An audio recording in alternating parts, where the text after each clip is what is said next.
So as I shared this morning, we have 3 topics to discuss, and we're going to try to stay on time so that we can honor each other's time.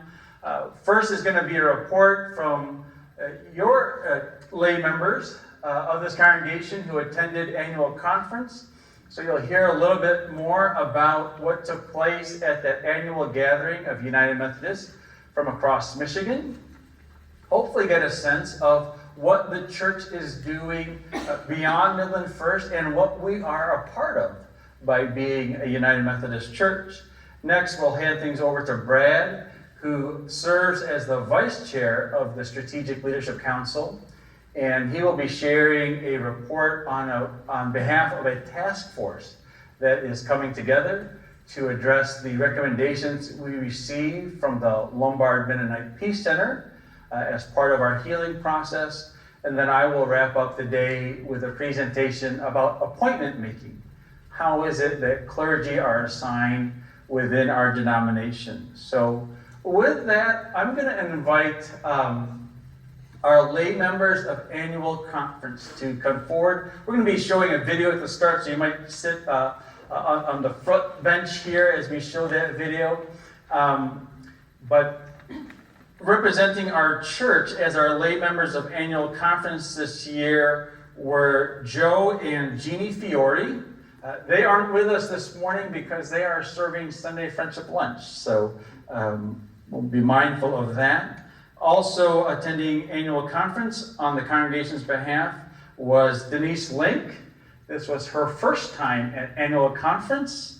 Renee Johnson, Pat Seaton, and Kayla Williams. Also attending from here were Pastor Bethany and I as we attend as clergy members of the annual conference.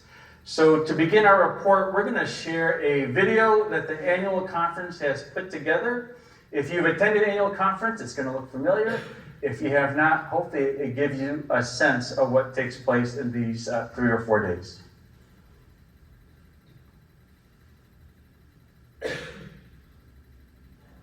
Joyful, joyful, we adore thee.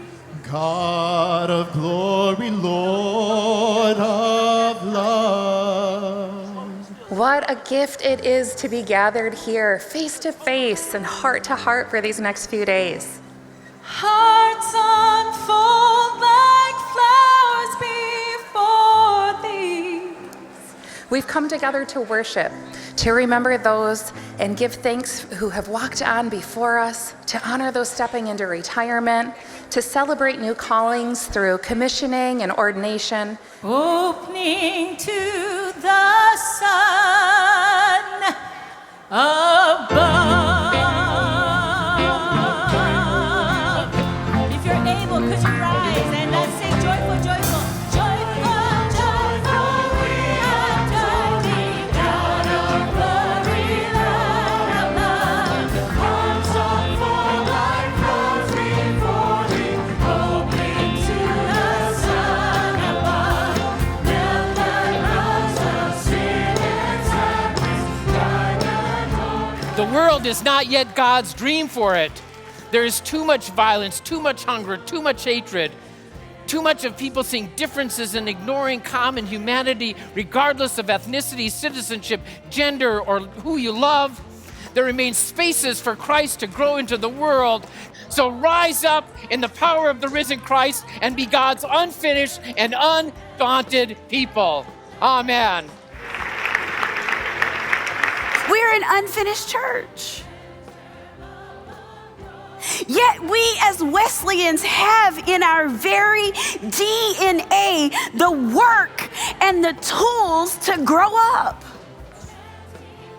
It's time to lean into our roots and move ourselves out of what the scripture says are childish ruts and into God's vision for the church.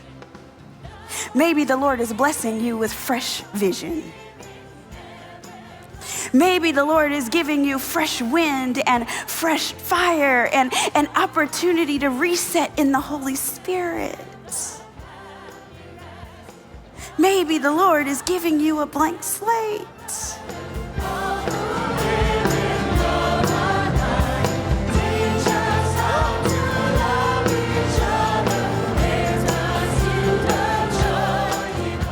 well positioned to move into the future with hope and energy, and that doesn't mean there are not challenges.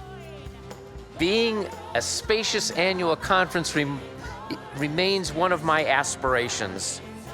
We've made more space for more persons to participate in the life and ministry of the church while staying committed to being a worldwide church. Creating beloved community, building relationships and community across differences, particularly across differences that have marked and marred our history, that is essential disciple work. We're working against a broad cultural trend in seeking to invite persons to a journey with Jesus in a Wesleyan way in our communities of faith. I truly believe it is time for us to refocus on our Wesleyan way of following Jesus. It's time to renew our lives in Christ, renew ourselves in God's Spirit.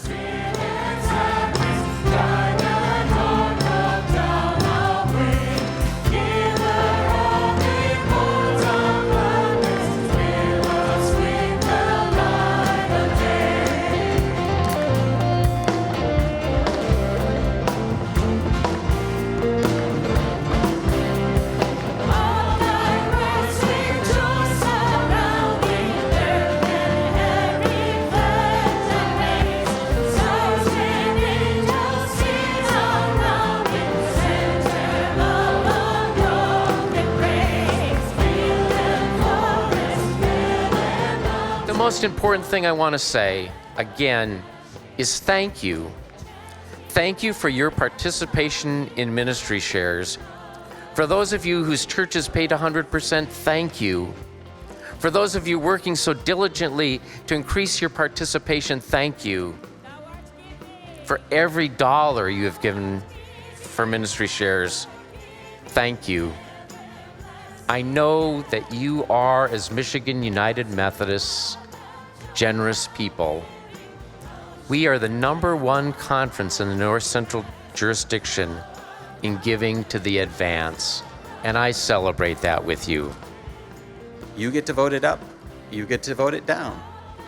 And when you vote it up, I believe you will, own it, represent it to your local congregations, tell them that this is aspirational. Tell them that CFA believes that Christ is risen and that we as the church can accomplish this.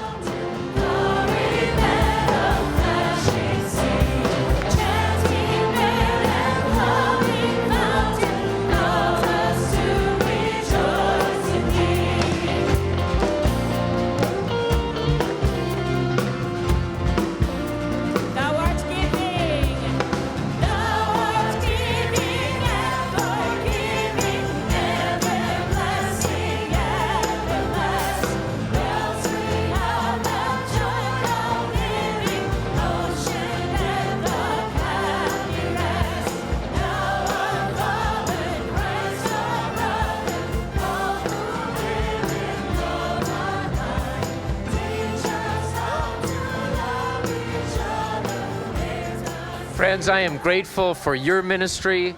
I am grateful for our shared ministry in the Michigan Conference. Our work is unfinished, but God still wants to work through us. Jesus Christ still wants to reach the world with grace through you and through each of our churches. Our work is unfinished. Yes, there are some challenges ahead, but I remain a person of deep hope and undaunted. Thank you very much.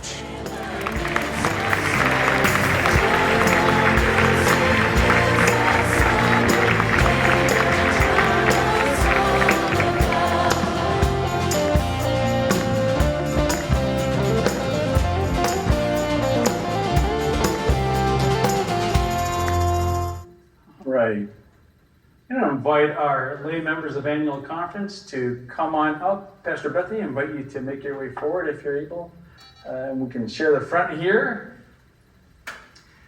And as our lay members of annual conference come up and step to the front here, you might remember several Sundays ago I talked about running a 5K at annual conference. There was a clip of this year's 5K, and I saw in the recap article on annual conference this year that Ryan Lowe Edwardson, I think is his last name, who beat me that year in the 5K, who finished first. Yeah, he finished first overall again, so.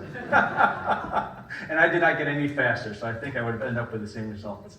But we wanted to bring a little bit more of what took place and some of our response to annual conference back to you, as that is indeed our responsibilities as lay members of annual conference. So just have a few questions I'm going to pose to our lay members and also to Pastor Bethany. Invite you to respond as you wish. You don't have to respond to every question, but certainly want to invite you to share your reflections. So first question is, what at annual conference has you excited? What did you see at annual conference that has you excited to be United Methodist, or to be here at Midland First United Methodist Church? It was my first time to go. I had no idea what to expect. And it was, imagine our sanctuary 10 times larger. It was like our sanctuary on steroids. It was like Sunday here on steroids. It was incredible. I felt like a very little person amongst all the people who had done it before. It was great. Most excited was hearing Reverend Dr. Jasmine Smothers. Saw a brief clip. She thinks outside the box. So inspirational. I want to go out and buy the book now. But also more locally, members from Court Street Church in Flint shared what they were doing at their church. Amazing stuff is happening in our own conference. And I think that's true of our church as well. There we go. Renee, they were talking about children's ministry, and it wasn't impossible ideas, right? It was just people whose hearts were set on fire to do simple things to make a big impact. Yes, and their male pastor brought up 3 women from the church who spearheaded those efforts. So you don't have to be ordained to be a mover and shaker, and don't underestimate the power of women. Amen? Amen. And their pastor's name was Jeremy. So. There's danger in being third in speaking because all the ideas are gone. But no, for me, this was, I don't know how many times I've been to annual conference, many. And I strongly encourage each of you to try to get that opportunity, speak with Pastor Jeremy or someone on nominations team, and offer to go, because it's a wonderful experience to see so many United Methodists all in one place at one time. And I was very encouraged by, because I've been there before, and there have been years where there's a lot of turmoil, going on. This seemed so much more united and joyful, and it really was, the worship services that they have are amazing, and people do dance, and it's really fun to see that. I also have to comment on what Renee was speaking about with the Court Street Church from Flint. We did have an opportunity to speak with their pastor, and we're welcome to come down and see what they've done. Pastor Jeremy professed that this past year they had more baptisms than funerals. That says something about what's going on in that church. That was really impressive to me. Absolutely. Thank you for those reflections, Pat. Pastor Bethany, do you have any reflections you wish to share annual conference as to what you're excited about? Thank you. I don't know that I have much to add in terms of new things, but I really am encouraged by what God is doing and what we have the opportunity to do as His hands and feet. Correct me if I'm wrong, Pastor Jimmy. The theme for this year was unfinished and undaunted, and I really think that speaks to who we get to be. as was already shared, we heard some great testimony to what the Lord is doing and to what we can be inspired to do. And I just think that's such an opportunity for us to lean into. Absolutely. Thank you. I want to share Jeannie's reflections. She offered this comment to me in an email. So it's from Jeannie Fiore. If you have the opportunity to attend annual conference, you will find it is a beautiful and powerful experience to worship with 1,000 people. You will find it a very eye-opening experience to attend the legislative sessions and learn about the policies and priorities of the Michigan United Methodist Church.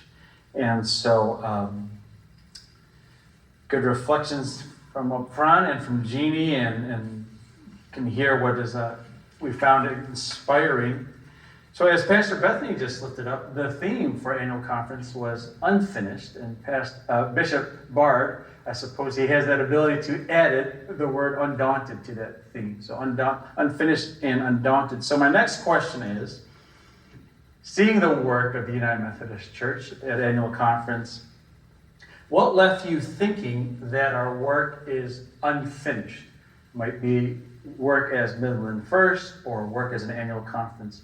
What left you with the impression that the work of the church is unfinished?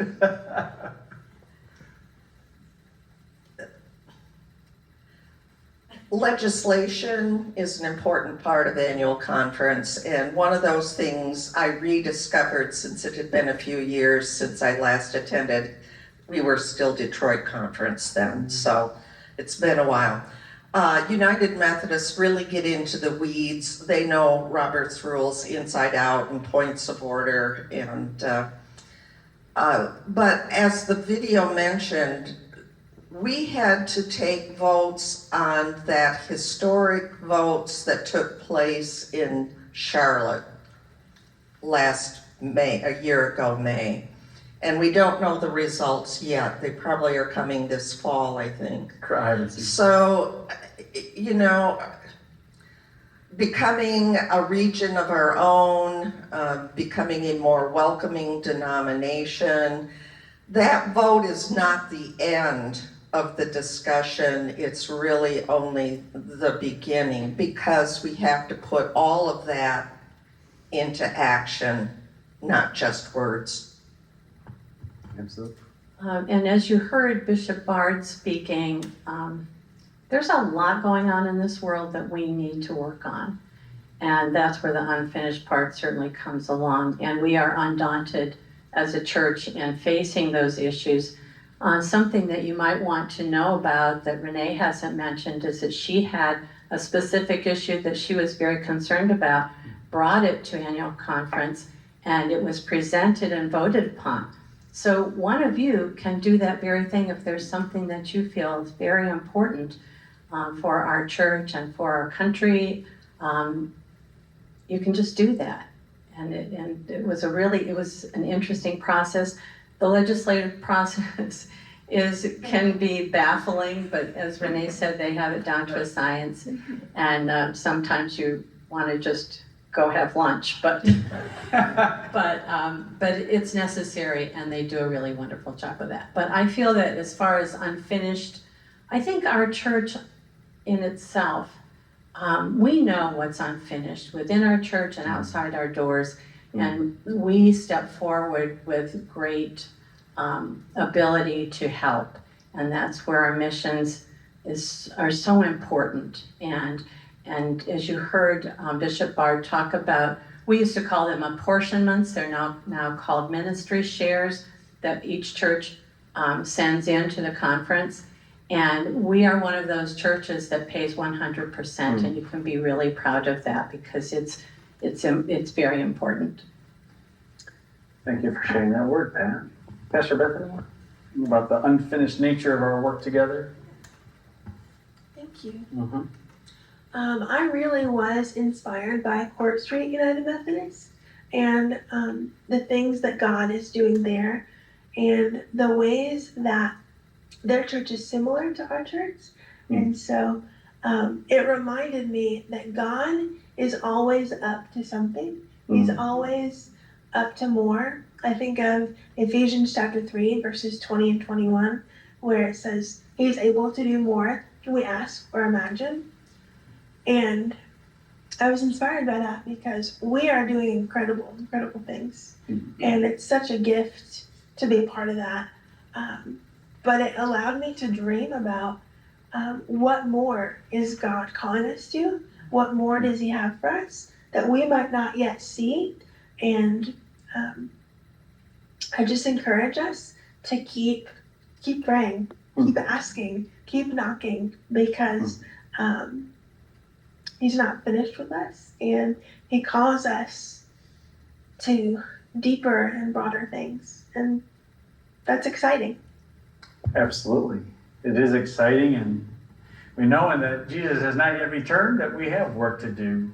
And while that work we can go about it undaunted, it doesn't mean that we don't have challenges, whether as a local church or whether as a denomination. At the annual conference website, you'll find a recap of the 3 days of the annual conference written by James Deaton, who's the contributing editor. And excellent recap. He named these challenges that were presented by the statistics. We work every year to provide reports back to the annual conference as to the life of the church. And so he shared that membership, average worship attendance, Sunday school attendance, professions of faith, adults, young adults in small groups, and mission engagement are all down. As an annual conference, all of those markers are down from 2023. And then you saw a clip of the video where Reverend Don Gotham, who chairs the Council on Finance and Administration for the annual conference, he spoke about communicate the conference's budget to your local congregation. Recognize that our budget for 2026 is reduced by about $500,000. Over the last 6 years, the annual conference has spent $10 million in reserve and has $5 million present. So we've spent $10 million since 2019 with $5 million remaining in reserve. Just like our numbers here at the church, I'll have us mindful that we are overspending by about $250,000 with our current budget. Just like our local church, the annual conference is facing these challenges. Some of this is due to churches leaving the denomination. Some of it might be diminished involvement in churches that we're seeing across the board, across denominations, across churches. Those numbers have an impact. And in the annual conference, the bishop just communicated an email sent out to the annual conference, wherein he noted a change that is coming up, wherein we will be moving from our current 7 districts that we have to 4. At one point, before the merger of our annual conferences, I think there were around 13 districts. So these are impactful changes, and we have to be ready as a local church to understand those changes and how they will impact our connection and relationship with the annual conference. And yet, we're reminded, as you saw in worship and as you saw in the coming together of United Methodists, that we can go about this work undaunted, because we know that God is good. We know that God is doing still new things within the church. Last question, we've got 6 minutes left to stay on track.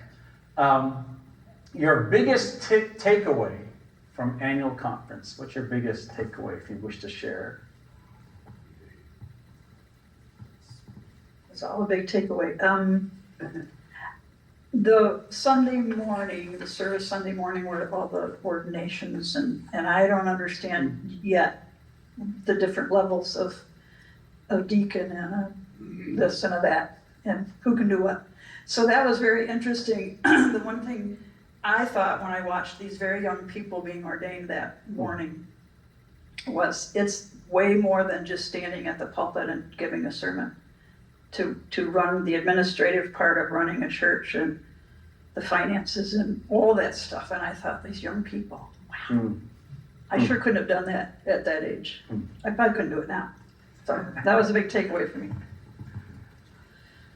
I think for me, one of the wonderful things about annual conference is reconnecting, and I ran across friends of mine that I made in the 1970s at the Wesley Foundation at CMU. A couple of them are now retired United Methodist pastors, including a former DS.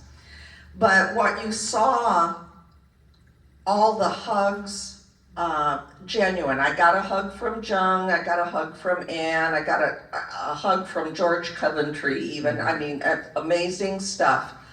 So despite what could be a gloom and doom, our numbers are down, our finances are down, we have a lot of reason to rejoice and feel hope. Well said. I guess my biggest takeaway was I felt that we were truly united. It was a really great atmosphere, and as Renee said, then we ran into so many people that we knew, kind of forgotten that they might be there, and that was fun to see everyone, and Steve McCoy, and just others that have been in our church and a part of this congregation. It was really fun to see. My big takeaway is that we can go forward undaunted, that we can grow, we can be the church in the community, and we can make a difference. Thank you, Pat. Pastor Bethany, any closing reflections? Again, I don't know that I have anything new to add, but God really is at work. And we have reason to hope because of what he's doing. And I think seeing all the people is part of that, certainly, because you do connect with people that you've seen before and maybe that you haven't met before. And it's good to connect with others in that way. And if you would like to go and watch the teaching time with Reverend Smothers, you can do that. It's on our conference website. The whole thing is there.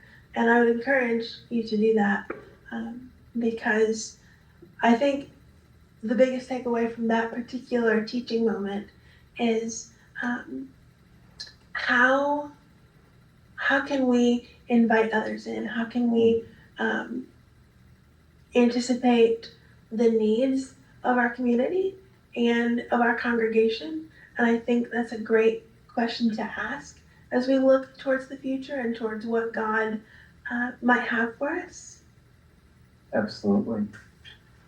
We've mentioned Reverend Smothers' teaching. Her church is doing a $140 million renovation building project at their church. The amazing part of it is it includes housing for low-income families, as that is a need in the Atlanta community. And so whether it's through the teaching, whether it's through the annual conference, just a great opportunity to see who we are as United Methodists.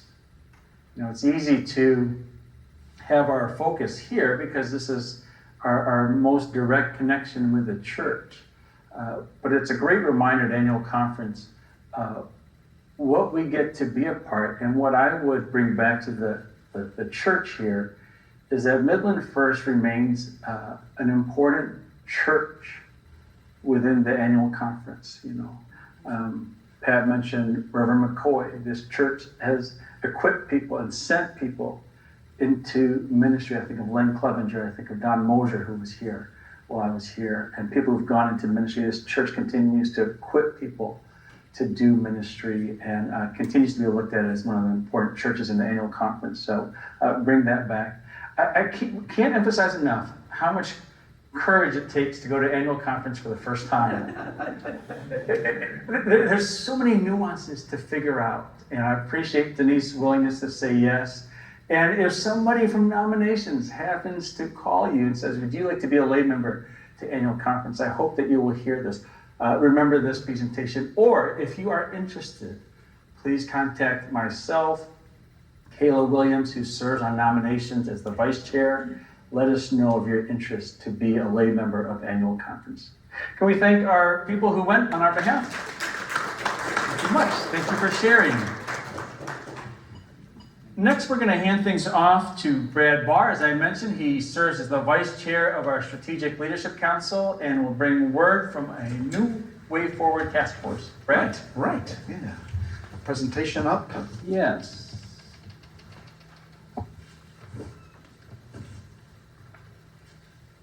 There we go. Very You good. want to click it on yourself there? Page up, page down. Yep, just right there on left there. Right there, up there. Very good. Good morning, church. How are you?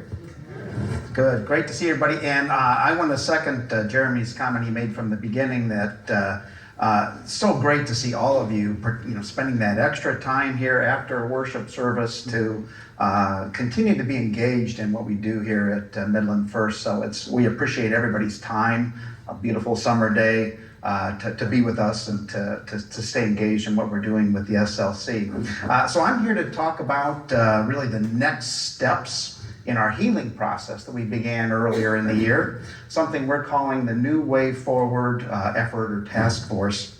This is really aimed right now at learning from that experience, resetting the culture, resetting and revitalizing really the culture of our church to equip us for the future challenges, some of which we were just talking about here with annual conference. So some background, as you will remember, in January, the church consulted with the Lombard Mennonite Peace Center to facilitate this healing process. As with the conference in general, we had some pain, losses, and conflict within this church that we really felt that we really needed to address before we could move forward. This was led by Reverend Ruth Farrell. She took us through really in the first quarter of this year 3 phases, kind of an information gathering where she interviewed several of us. We did a church-wide survey. She brought that back together in February with workshops for staff and for the team leadership, as well as small group listening sessions that we held in February. This culminated in March with a healing weekend. We had 45 of us participate in a very emotional and giving time, a structured dialogue that we had down here in Fellowship Hall. And we also had a wonderful message that we received on compassionate love and courageous love that she gave based on the book of Ruth.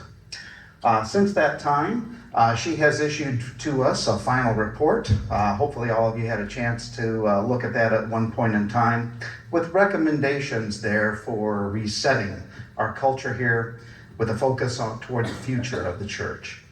On March 25th, the SLC took this report and commissioned this New Way Forward task force to evaluate that report and implement where appropriate some of the recommendations that were in that report that were given. This leadership, oops, I am talking and I am not moving forward here. There we go, I'm sorry. The New Way Forward Task Force, the leadership team was appointed by the SLC, consisting of myself as the leader, Ellen Talbot and Diane Lake as the representatives from the SLC, and of course Reverend Africa representing the pastoral staff. This team has met several times this year to review those recommendations in detail and to develop really a project plan that we'll use.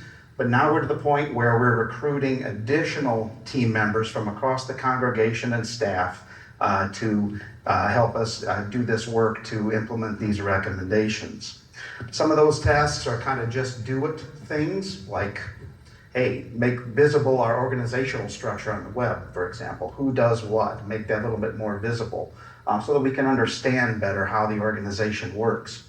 Some of those will require the development of new tools and new processes educational sessions, things like this that we'll be doing. We expect most of this work to be implemented by year end, although some of those things will probably carry into 2026 and beyond. Culture change isn't easy and quick to change. The way we're going to measure our progress is to seek feedback through surveys especially, so be prepared to see those. Surveys help us measure progress. They also help create a dialogue, an opening for all of us to give our input, and we feel that that'll be one means that we should be able to use to measure ourselves and measure our progress. So the recommendations, for those of you who received the report and were interested in this, let's take a look at what these were. The first one was rebuilding trust. Trust in our leadership, trust in our mission and our ministry teams, trust in each other as individuals. We'll achieve that through transparency, through communication, and through a little bit of faith. We have to believe in each other, that we're all here for the same purpose, for advancing discipleship of Jesus, really. Some of the things we'll be doing along those lines, and some of the things we've already done, in fact, are making the SLC more approachable, more visible. You may have noticed that our agendas now are published in the weekly e-blast before each meeting. We invite everybody, of course, to join us and see what's going on there. We've included 10 minutes at the end for public comment. So we encourage you to come, to participate, to share your thoughts in what we're doing as the SLC. Our SLC members have also reached out to the various teams that are out there, just to be present, to hear the good work that's going on in all of our ministries, and to provide a communication mechanism back into the SLC.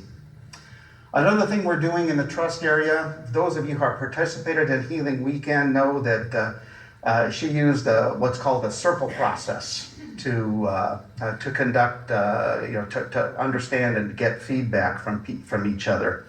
This is a very intentional way of deliberately making sure that we're hearing from everybody, that we're showing reflective listening, that we're feeding back what we thought we heard, and making sure that all voices are heard. We're going to be using this circle process in our teams, in our meetings, and even we're going to trial it this year in the evaluation of our pastoral staff, where we're providing that one-on-one feedback rather than an assessment form that's fed back and compiled. It's going to be one-on-one and personal, okay?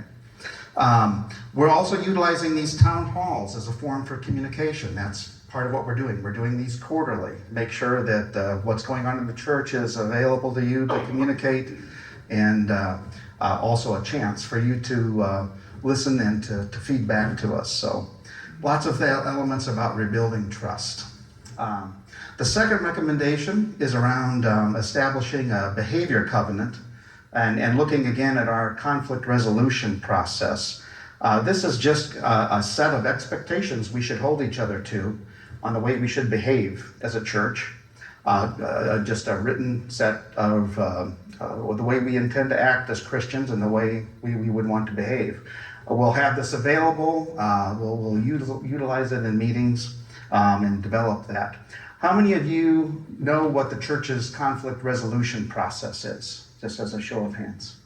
I see one. I see two. You better see your hands as well. We do. It's Reverend Clevenger led us through this at a period of time, and it's in our guiding principles of our Strategic Leadership Council. It's based on Matthew 18.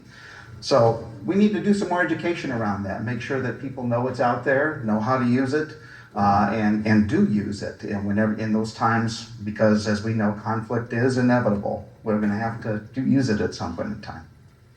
Some of the other recommendations there, we're clarifying our organizational structure. I talked a little bit about that.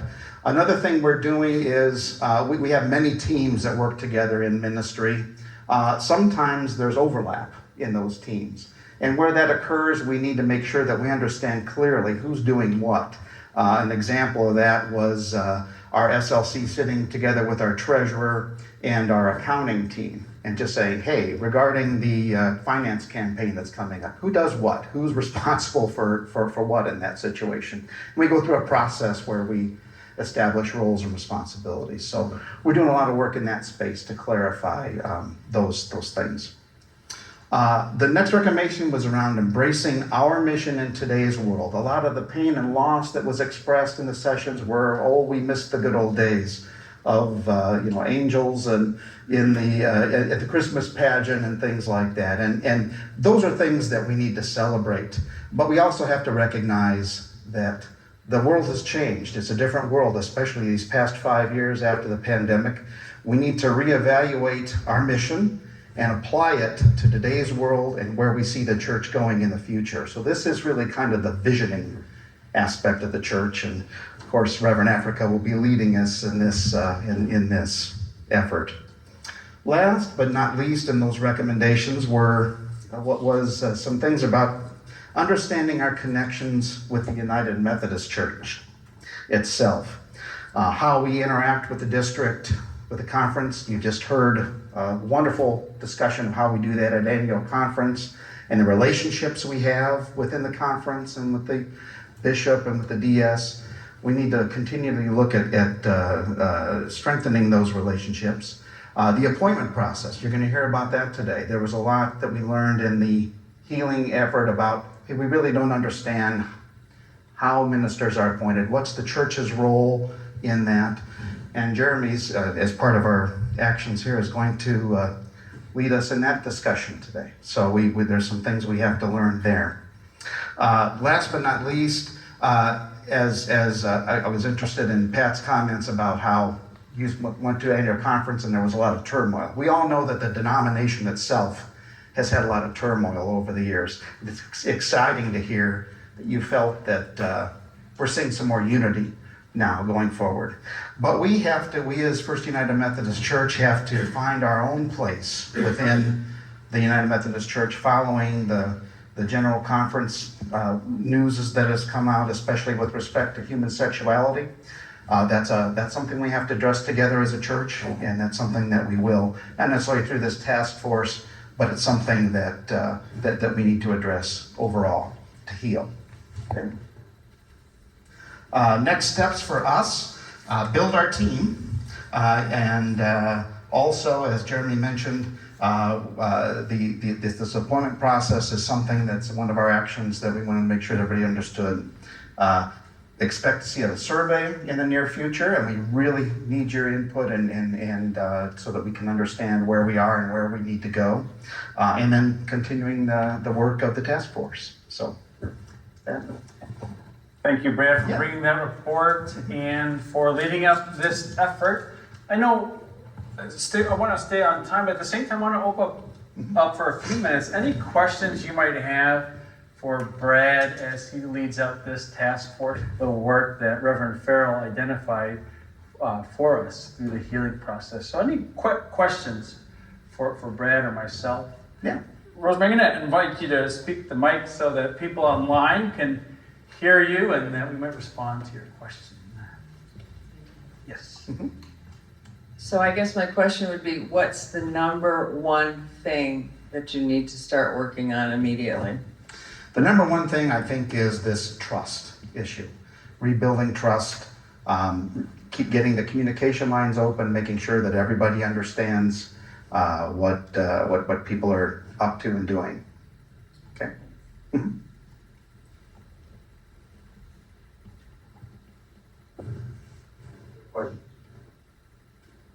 Other questions? Oh, Terry has one back here. How are the changes in the conference going to impact our church? We'll have 4 districts instead of 7, and we'll have less time with our district superintendent, and they'll be spread more thin. I see it as a more autonomous church. What are your responses? I think we'll have to wait and see how that plays out into the future.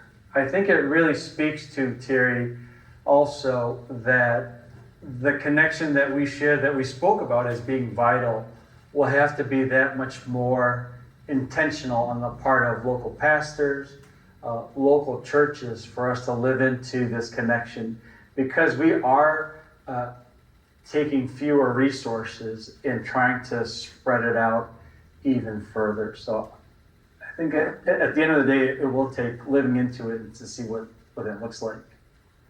But intentionality. Any other questions regarding the task force? If not, again, you might receive a knock on your door asking you to serve on that task force. Even though I'm searching for my mouse, I did hear that. Just kidding. I'm just kidding. I do want to say hello to everyone joining us online through our OWL, through our setup here. I just want to make you mindful that we see you, Ellen, Jason, Robin, and Motorola. Glad that you're with us today. We'll be looking for, did you have any questions for Brad and Task Force?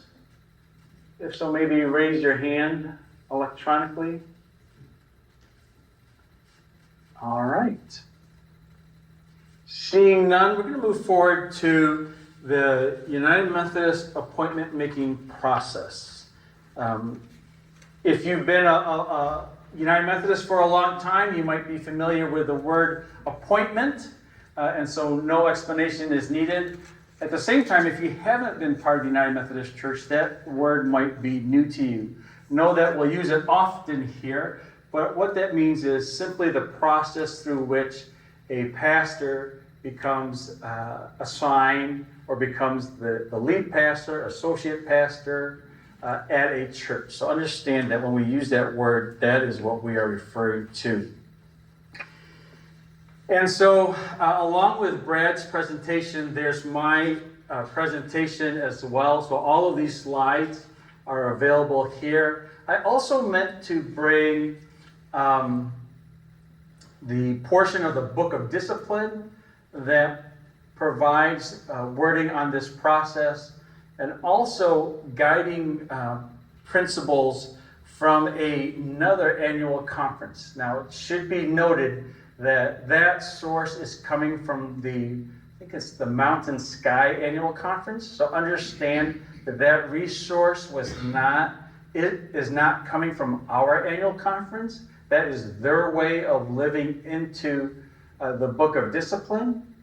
But I did bring that resource to our conference leadership and say, can I use this? Was this an accurate presentation of what the appointment process looks like here in Michigan? And that they did affirm that this could be a teaching tool for us to learn more about the appointment making process. So I will place copies of those documents on the reception area. So in the coming weeks, if you want to see the Book of Disciplines wording on our appointment making process, or the guiding principles taken from that other annual conference, which in part reflects our annual conference's approach to the appointment making process, invite you to pick them up outside the reception area.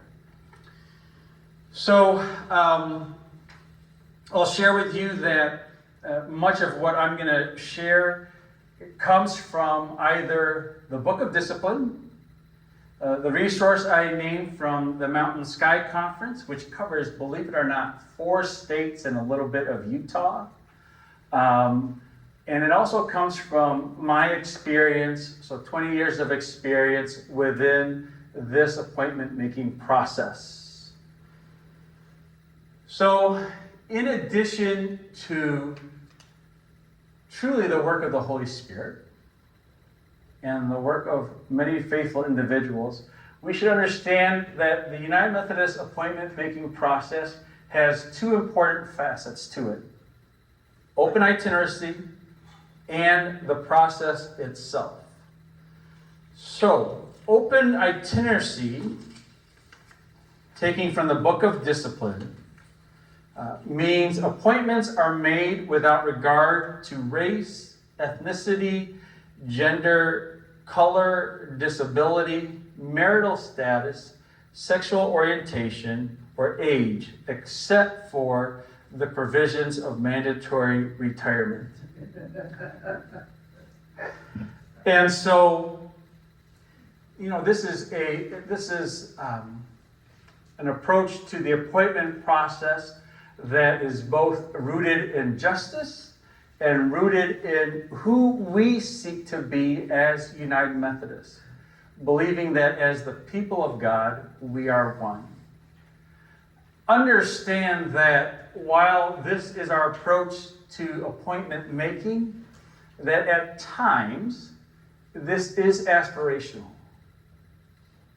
Meaning at times we don't always live up to this as United Methodists.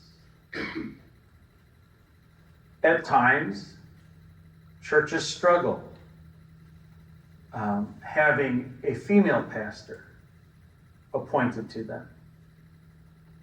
At times, churches struggle with having a person of color appointed to them. And sometimes that struggle is on the part of the clergy. Sometimes that we too are closed off. So know that while we hold this as who we want to be, that at times it can be aspirational.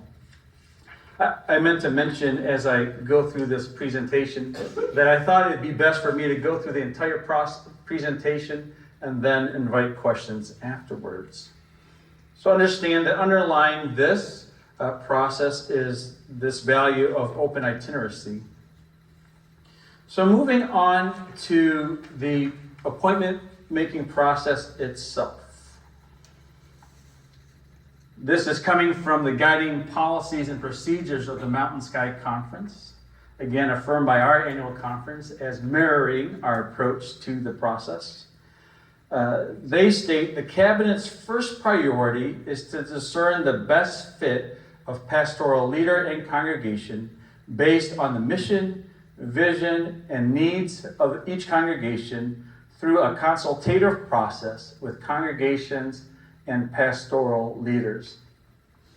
So understand that the end goal here is to effectively match up pastors and churches, congregations and pastoral leaders. I appreciate, and I've heard from district superintendents and also our bishop, that there is no desire to cause harm here.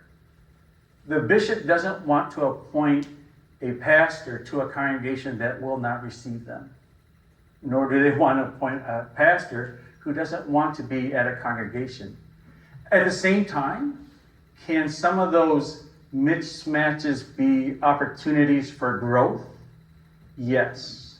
But know that this process is meant to align churches and pastors based on the mission, vision, and needs of each congregation. Another important word, or a couple words here, is this is a consultative process. It is not invested in any person or persons, but is the result of the interaction and relationships of the appointment-making process. So we are to understand that while it's the bishop who ultimately fixes an appointment, that it's not just it doesn't just come down to one person or a group of people. But this is a consultative process where there is conversation, where there is relationship and interaction. Terry, you asked about what does the annual conference look like, diminishing down to 4 districts. This is part of it. That it takes intentionality to be connected with one another and to make the appointment process work. So who has a say in this process? So in this consultative process, who has a voice? Certainly one of the voices within the process is that of the pastor. The district superintendent, this is coming from our book of discipline. The district superintendent annually shall develop with the pastor profiles reflecting the pastor's gifts, experience of God's grace, professional experience and expectations, and also the needs and concerns of the pastor's spouse and family. So within this process, pastors, clergy, have the opportunity to make known their gifts, their graces, their experience of God's presence, needs of the family. So for example, I have expressed within this appointment process, I am married, my spouse is working, I have a son who is 11 now, he has certain needs that we need support for. We are given opportunity in this process to have a voice. Oh, and there it is. Next slide is the church's voice. So just as pastors have an opportunity to provide voice in this process, the church also has an opportunity. Here, coming from the book of discipline, the district superintendent shall, so it means they have to, develop with the pastor and the committees on pastor-parish relations of all churches profiles that reflect the needs, characteristics, and opportunities for mission of the charge consistent with the church's statement of purpose. So this very much mirrors the pastor's voice, yes? The church has an opportunity through these profiles and ongoing conversations and ongoing relationships to reflect the church's mission, to reflect the church's vision, to reflect the church's needs, so that pastor and church can be paired up. And even though it says, okay, it's only through these profiles that are put together, indeed involving the pastor and also the staff parish relations committee, understand that this is very much in this process, and we'll see here shortly, it's part of a larger conversation, an ongoing conversation. So what does consultation and appointment making look like? Consultation is a process whereby the bishop and or district superintendent confer with the pastor and committee on pastor-parish relations. Understand throughout this presentation that when we're saying pastor-parish relations committee, here that is embodied by the Strategic Leadership Council, or what we often refer to as the SLC. And so for our church, as we're going through here, understand pastor-parish relations committees is our SLC. Consultation is not merely a notification. Consultation is not committee selection or call of the pastor. The role of the Committee on Pastor-Parish Relations is advisory. Consultation is both a continuing process and a more intense involvement during the period of change in appointment. So some churches practice a polity wherein the local church calls or selects a pastor. This is not that process. Some might see appointment making process as the bishop saying, you will take this individual, and I'm not hearing you on anything else. And this is saying that is not what this process is. It is a consultation process. It is both continuing process, and it does become more intense whenever there is a period of change in appointment. So understand the pastor has a voice, the church has a voice, but ultimately, and also the bishop and cabinet are seeking to align pastors and churches well, churches and pastors, but ultimately an appointment must be fixed, yes? It must be set. So clergy shall be appointed by the bishop, who is empowered to make and fix all appointments in the Episcopal area of which the annual conference is a part. In other words, ultimately a decision has to be made. And within this consultation process, that decision is set by the bishop of the annual conference. Quick overview of the process itself. A change may be initiated by a pastor, by a staff parish relations committee, by a district superintendent, or a bishop. And so I have had times in my ministry where I was surprised. It's just a wonderful spring afternoon. I'm sitting on my couch. In fact, I thought I was just getting started in an appointment. Church and I were moving forward, and surprise phone call from my district superintendent that I'm being moved. There are other times when, as pastor, I can request change, and there have been times when I have requested change. Also, the staff parish relations committee might request or initiate a change, or the district superintendent or bishop. Understand that we're a connectional church, and sometimes there is a need in another church where the cabinet is seeing the gifts of a particular pastor might match up better. And that church might need that pastor. And so that change is initiated. Once a change is determined, the district superintendent should meet together or separately with the pastor and SPRC, where the pastor is serving, to share the change and process used in making the new appointment. So pastor and staff parish relations committee are notified by the district superintendent. And this is all coming from the book of discipline, by the way. And that is indeed what happens within our annual conference. Additional steps are involved when an appointment is made to a multi-point charge or where the position is other than pastor in charge. So when, like in Pastor Bethany's case, one is coming in to serve as an associate pastor, there are additional steps to this process. And understand that even though we're trying to pack all this into one presentation, there are so many nuances to how this is lived out, okay?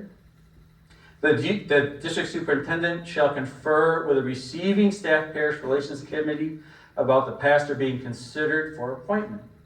So the district superintendent will reach out to our SLC and confer with them about receiving a potential pastor. If during the consultative process the bishop and cabinet determine that the proposed appointment is not a good fit, the process is repeated until the bishop fixes or sets the appointments. So there are times when a pastor shows up at a church and it is evident to everyone that this is not a good fit. The appointment isn't set. And the cabinet, the bishop, and the district superintendents and others who have voice around that table will speak into the process and say, okay, this isn't a good fit, even though we thought it would be. Where we're going to go from here. And that's not theoretical. I've heard of that happen with colleagues. I don't know that it happens often, but it's nice to know that if pastor and congregation are brought together and it's evident that this is not going to be a good fit, that there's something in the process that allows us to not set that. Finally, speaking to the frequency of change within appointments, while appointments are made annually, appointments are made with the expectation that the length of pastorates shall respond to the long-term pastoral needs of charges, which means a church, communities, and pastors. The bishop and cabinet should work toward longer tenure and local church appointments to facilitate a more effective ministry. So you might remember we had a celebration of appointments here recently at the church where we celebrated Pastor Bethany's appointment to Midland First as well as my own. Those are set on an annual basis, but we strive towards longer tenure appointments, recognizing that those can be more effective within the life of a church and the life of a pastor. So that's a quick overview of our appointment making process. Again, I'll make those additional documents available on the countertop outside of a reception area. But for now, Imagine there might be a few questions. I had somebody serve at one of my churches. They served on the staff parish, and they were shocked by the process being used to appoint a pastor. So we can be longtime United Methodists and still have questions about how is it that this appointment process takes place.